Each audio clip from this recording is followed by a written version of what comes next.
Welcome to Talking Science, where we dive into the stories making headlines in the world of science and space. I'm Matt Miller. Dr. Brad Tucker is here. Brad, happy Tuesday. How's it going? Really well, my friend. Let's get the headlines in this, the 43rd week of 2021. Astronomers have found the future of our sun, a really old white dwarf that's switching on and off. First extragalactic exoplanet has been found. And Blue Origin's plans to build its own space station by the end of the decade. This is Trekzone's Talkin' Science. And you can get exclusive behind-the-scenes info and first-play access to all Trekzone podcasts by becoming a member today. Click join on every Trekzone video on YouTube. Go to the trek.zone/support or scan the QR code on screen throughout the show. Now, it's back to you, Matt.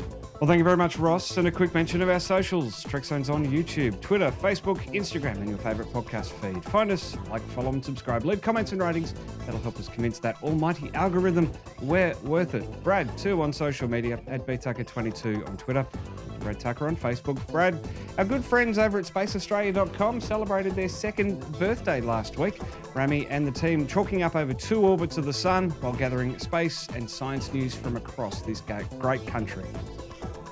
Yeah, look, Rami's had a passion for trying to promote Australian science, which is always great. And obviously, he's poured a lot of effort in addition to doing study and work. So extra congratulations. Absolutely. Well, first up in our headlines, South Korea has launched its first country-built rocket. This is good stuff, Brad. Yeah, look, we always forget that South Korea, they do quite a bit in space. But they haven't really been doing their own launching. And, we've talked about all the reasons for Australia. It's the same reasons for doing it in South Korea. So it's great to see it. Now, the satellite didn't reach orbit, but the rocket reached its height. And, we see that it takes a long time to get all of this to work. So a very good, positive step. It didn't blow up on the launch pad. So it's an achievement. Exactly right. NASA has set mid-February as the aim for a first launch of Artemis. Yeah, look, and after starting to get the assembly of the Orion capsule on the SLS Space Launch System, yes, they've now said, look, we are ready to kind of make our plans. They've kind of nominally said February 12th. Obviously, those dates can slip a little bit.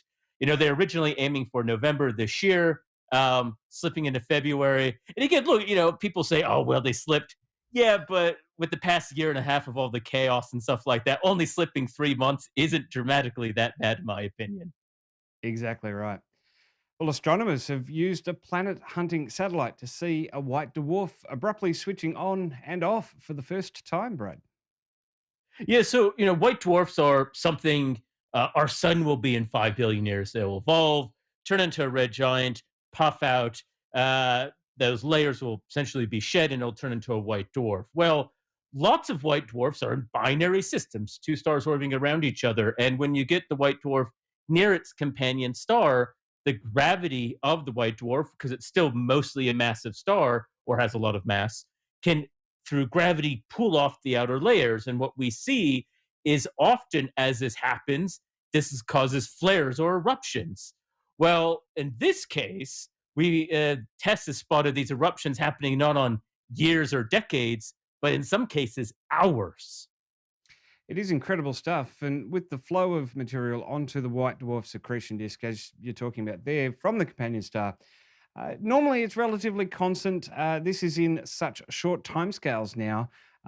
Theoretically, shouldn't have been possible. Yet here we are, Brad.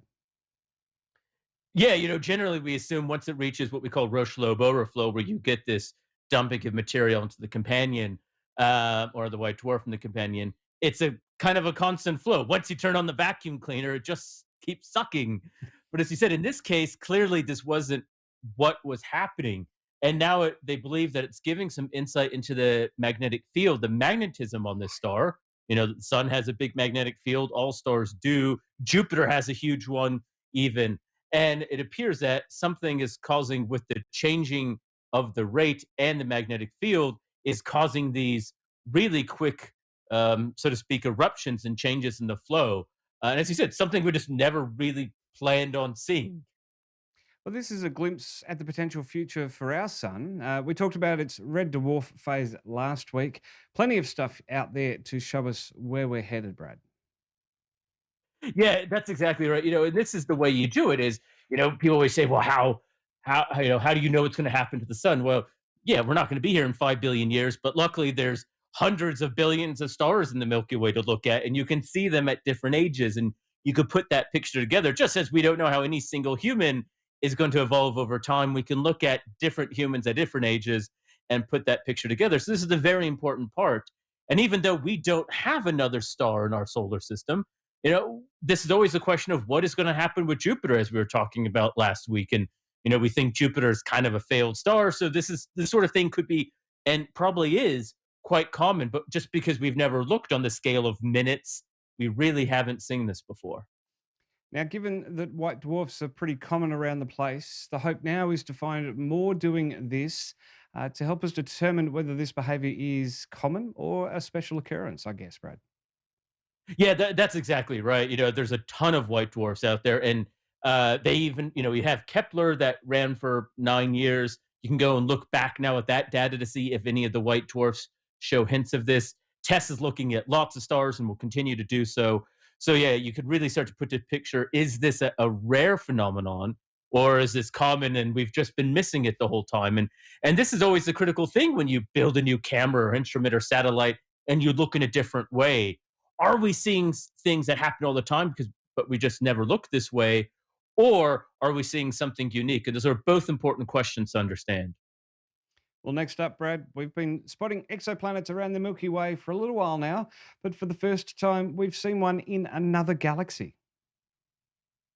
Yeah, look, and this has been one of the exciting things because I was explaining this to someone this morning. They're like, "Well, shouldn't we know that there's planets in other galaxies?" And it's like, "Well, yeah, but this confirms we're not crazy, right?" This is the exciting thing, that if indeed this is a real one, and we'll talk about why in a second. We've never believed that our Milky Way is unique, that there shouldn't be other planets in other galaxies. But the ability to do that has always been one that we've just never thought it would be that possible. And I always like to reflect: the very first planet around another star was found in 92. And then the real first good one was in 95. And those are the sorts of things where in only a generation we've gone again from, well, we thought there should be planets around all the stars, to, oh yeah, now we know them. And now we find all these different types and versions and ones beyond our belief. Well, the transit lasted about 3 hours, during which time X ray emission decreased to zero. So, by the power of deduction and math, astronomers estimate that the candidate planet would be around the size of Saturn, but it's orbiting a neutron star or a black hole, so it's not a very fun place to be. No, that's exactly right. Generally, when they look at these, they're looking at these X-ray binary stars, something that emits lots of X-rays. Our sun emits lots of ultraviolet. Lots of other stars emit X-rays. And the beauty of it is generally they emit a ton of X-ray, and X-ray is generally relatively quiet in the universe. So there's very few things that confuse or contaminate it. And so you're looking at a small point in a very kind of clean or not noisy area of the sky. And so when you see something like this just disappear, you obviously wonder what has caused it. And as you said, something that, 1 to 2 times the size of Saturn, but it's at, over 40 AU, 40 times the distance the Earth is from the sun. This is past Neptune in our solar system, not quite Pluto. This is really far out. So we're not going to be able to confirm this again. We're not going to be waiting for 70 years.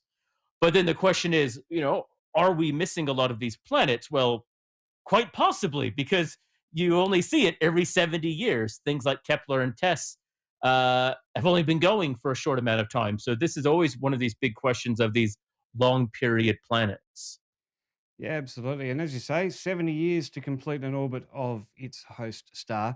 So we're probably not going to be around to see that one and confirm whether it is actually a planet, because could be other things as well. Could be a cloud of dust or other things like that, obscuring our view.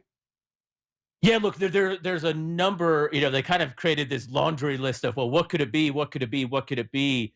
And try to go through the power of reduction and saying, all right, well, It has to be about the right size to block out all the light. It has to be the right distance and size to only block it for 3 hours. If you move your hand further away towards the camera, the closer I am to the camera, the longer I block the light. The further away I am, I only block it for a short amount of time.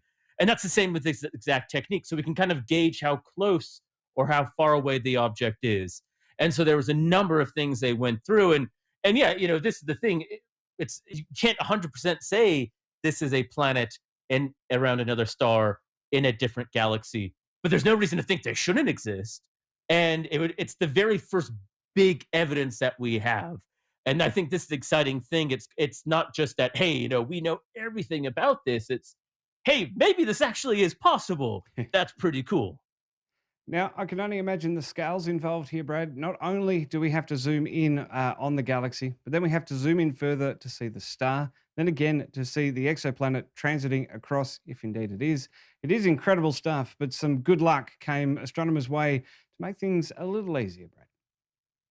Yeah, look, sometimes you're in the right place at the right time in the right object. And this is always the interesting thing in astronomy is you don't know, they didn't stare at this X-ray binary because they thought there was a planet around it. They were studying it to understand the black hole and the neutron star. So you get these surprises along the way. And so it always makes you question, well, again, like we were just talking about, are we missing them because we just haven't looked? Or are we missing them because they're rare? And then what can we do to increase our odds? So, sometimes it's just a little bit of luck that leads to these big discoveries. And then you can change strategies to stack the odds in your favor. Well, lastly this week, Brad, Orbital Reef is coming. Blue Origin's space station. They've partnered with Boeing, Sierra Space, and a few others to make this private space station viable. Yeah, look, they really want to build a private international space station. I mean, that's the best way of describing it. And we've talked before about the debate about what's going to happen to the lifetime of the space station. It's obviously there's issues, it's wearing down, finances. Both the US and Russia's focus on the moon. So what is going to happen to these outposts? And there's always been talk about commercialization and private companies. Axiom Space has said they wanted to build their own as well. So it's not surprising that you would say that someone like Blue Origin and, as you said, Sierra Nevada and Boeing would come together to do this. Sierra Nevada, as you're seeing now, is looking at and developing reusable space planes. Boeing is trying to get their Starliner to work, and Blue Origin's taking people into space. So you can kind of see that it can work and really carve out their niche in the space area. Well, national governments, private industry, and space tourists are the key demographics here, with some speculating that it'll pick up the baton left by the International Space Station, as you said, if and when she retires in 2030. And it also comes 4 days after NanoRacks, Voyager Space, and Lockheed Martin announced Starlab, their own space station. So in just a few short months, Brad, we've gone from racing to the edge of space to inhabiting low Earth orbit. Certainly crazy times, fast-paced crazy times. Yeah, that's the thing. It is fast-paced, crazy times, but as we've seen, all these ideas of space tourism, well, in solid 9 years, if not a little bit less than that, we saw it happen. It's now shorter, end of the decade, 8 years, you probably can pull it off. That's kind of the wild idea here. Again, you know what you need to do, you know what's possible. And this also opens up configuration. So maybe the International Space Station is kind of cannibalized and used as part of these groups. And as the NASA currently pays SpaceX, and in the future will pay Boeing for rides with their astronauts because they don't need to do everything themselves. There's no reason they couldn't say, all right, well, we want to run this experiment, go take our people up or go do it for us. This is the name of the game. Once we know how things work, this is where we've seen the benefits of private industry come in to make it more efficient and sustain it and make it that business model that works. So NASA can go focus on the next big task. If you try and manage everything, that's kind of what we saw in the stagnation of the 80s and 90s. You're trying to do everything, but you can't. So now that's why we're seeing all this progress is there's lots more groups involved. And it's not surprising to think that this won't happen, as you said, and there won't even be competing working space stations at the end of the decade. Just incredible. I'm just glad that all the research that went into Starliner hasn't been left on the hangar floor. It's going to be used to ferry cargo and crew to the space Yeah. station. At least that's the plan here. So good on that for that. But and as you're saying, it's not inconceivable to think of these things because pretty much all the components are there right now. It's commingling them all together to make them work for a new purpose. Certainly something to watch out for. And we could be doing Talking Science in a decade up there, Brad. Yeah, look, and I think this is the exciting thing. It does open up these possibilities of more people, different people, uh, volume of experiments, all sorts of things that go with it. And in fact, even if we look at the International Space Station, um, Airbus, Boeing, and other groups already have their own modules or parts in the space station for their own experiments. This is they're already doing these small scale things, so it's not, as you said, inconceivable to see it grow. We see Boeing develop it, and yes, there's been delays, but it's not all for naught. And they always knew that it was never just going to be to ferry NASA astronauts for a few times. What was the length of the project? So, this all fits into the fold. And this is how the space game is evolving. Lots of ideas which are becoming quite achievable in relatively short, we're not talking about decades, we're talking about, a few years to happen. So it's going to be exciting over the next decade and plus. Well, Brad, it's great to pick apart the stories of the week with you. We'll do it again next week. Sounds good.